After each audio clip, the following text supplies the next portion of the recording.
This was our challenge, count digits in a number. Let's solve it, but first, let's read a comment. Someone commented, enter a number, and printed its length. This is absolutely right. Let's understand his logic. He took a number, let's say 1024, then converted that number into a string, and in the end, he used length function to find the length of the string, and then printed it.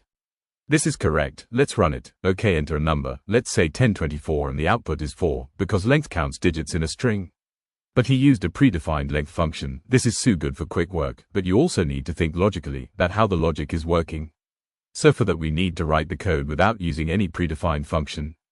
Now let's see this code, but before that, let's understand the logic. As I explained you in the previous video, how do you remove the last digit from a number? For example, 1024, we removed 4, and it became 102. Now 102, we removed 2 and it became 10.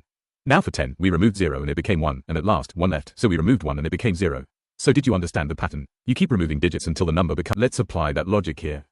So how to remove last digit from any number? For this we will use floor divide by 10. I will explain you floor divide in any other video, but if you know, drop in comments. So floor divide by 10 means we remove last digit from a number, let's say 1024, so the output will be 102 and last number is removed. So this was for a single number, but we have multiple numbers, so we need a loop, as I explained in my previous video. While num is not equals 0, so we floor divided by 10 and then we updated count for each removal.